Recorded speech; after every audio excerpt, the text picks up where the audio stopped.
Hello again, Jubilee Lipsy here. This is Awaiting Arrows again. Just my little chit chat about my journey with infertility and some questions that I have been exploring with the Lord. And it's been really helpful for me to talk these out. Hopefully they've been helpful to somebody else out there, even if you're not going through unexplained infertility, just questions that you may have forgot about, other things that don't make sense. And today I actually wanted to talk about the questions themselves or one of the questions that really bothers me. And God gave me a new way to look at it. So hopefully this is encouraging to you, especially if you like the movie Encanto. Now, the movie Encanto is an animated movie set in Colombia. And it is the story of, if you don't know, I'm just going to briefly recap it. It's the story of a family that was in need, and the encanto, which means the enchantment, is something supernatural that, let's just call it like their understanding of the Spirit of God, like came down and protected the family from danger and gifted them this amazing magical house. And generation by generation, the enchantment gifts each new person in the family when they come of age with a special gifting that they use to serve the community. And so they've become leaders in the community, and they've been able to just really change the world and change the community because of these gifts that they're given. And so they live by this supernatural power all the time. And they have, because it just has always worked that way, the family members, the whole point of the movie is that the family members have fallen into taking the gifts for granted, and they've fallen into the trap of believing that their gifts are what makes them valuable. And if they lose their gifts, they're not valuable, and they don't know where their identity is. But all that gets challenged when the hero of the story, Mirabel, it's her ceremony, and for some reason, inexplicably, she doesn't get a gift. The enchantment decides not to give her a gift, but doesn't say why. And it's not like they can interact with the Encanto or talk to it. So like they basically don't know why she wasn't given a gift. And then another family member, Bruno, starts having visions of the family falling apart. And so he gets a lot of flack for that. Mirabel gets a lot of pressure, because the question then becomes, okay, is there something wrong with Mirabel, or is there something wrong with the enchantment that she didn't get a gift? And what it does is that question initially starts to tear the family apart, but eventually what happens in the movie is that question of how does the Encanto actually work and what is the purpose of it, the fact that Mirabel didn't get a gift actually, as problematic as that is, it actually forces the family to ask important questions and go deeper into like, what is the meaning behind the enchantment that we were given as a family? Like, why were we given this gift to carry as a family? And the conclusion they come to is that, like, the Encanto is still supernatural, like they don't fully understand every aspect of it, but the conclusion they come to as a family is that the people are the gifts, and the people are valuable and are to be used and do their best for the community. The gifts are not what make them valuable. The gifts are just given to them to enhance what they're able to do for the community.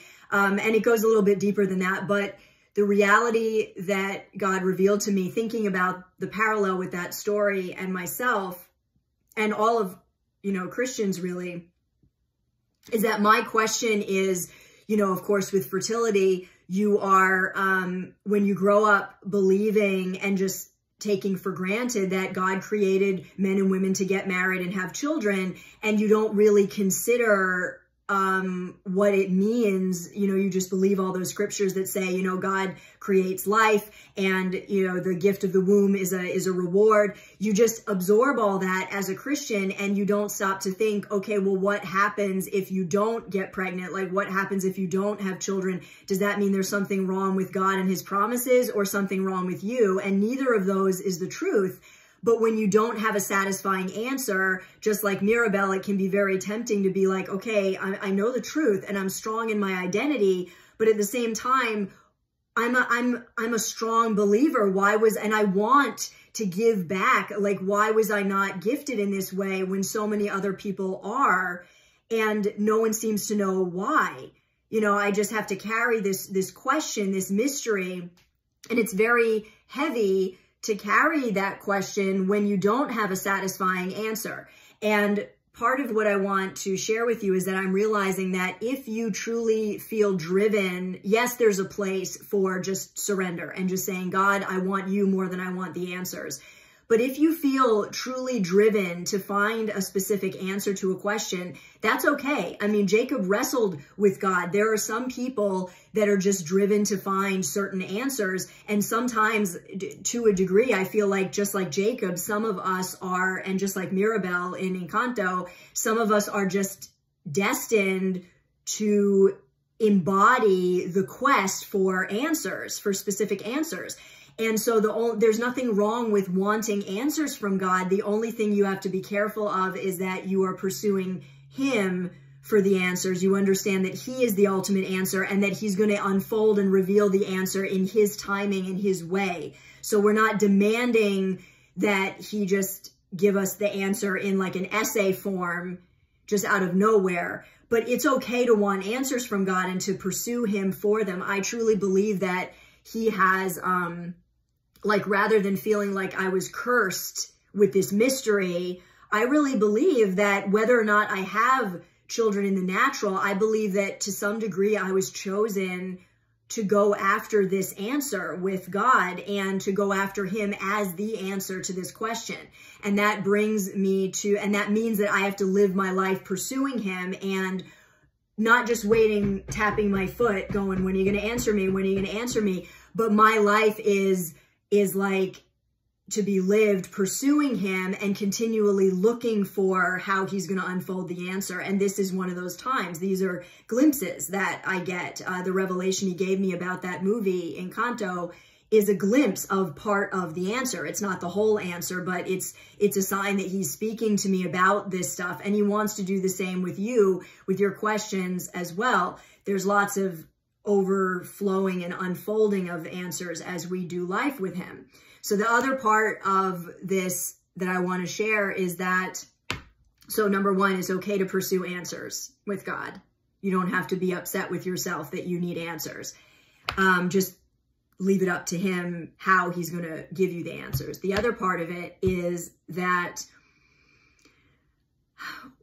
we feel like asking these questions is unfair. Like, I didn't want to have to ask, like Mirabel, she just wanted a gift like everybody else. She didn't want to have to go on this quest to understand why she didn't get one. And I just wanted a baby like everybody else. I don't, and I still do. I don't want to have to ask these questions, but whatever questions you're asking of God, if it's not going away and there's not a satisfying answer and it's just part of, you know, the difficulty of life, you could resent it, or you could look at it like, okay, this is an invitation from God to go deeper in relationship with him. It's sort of like if you're in a romantic relationship or a friendship and the two of you never argue and you just have surface conversations. That may be enjoyable because you're not arguing, but you don't really go deeper with the person until you reach a point of disagreement and are able to push past it. It forces you to go deeper with the person. And so I am choosing to see this as, in spite of the pain, I'm choosing to see this adventure as these questions that I'm asking as an invitation to go deeper with God. Not that I'm going to understand everything about him and his ways, but it's an invitation to go deeper with him and understand just more of him than I would have pursued if everything had just worked out my way. And I'm not saying that people that just automatically get babies have a shallow relationship with him. Everyone is different. But in my life, I believe that this is an invitation to go deeper with him than I would have gone otherwise. And so whatever that looks like for you, wherever you have a question that you feel like is so unfair that you have to carry it, wherever things haven't been working out for you the way that you thought they should, consider it an invitation to go deeper with God, and you will find your answer.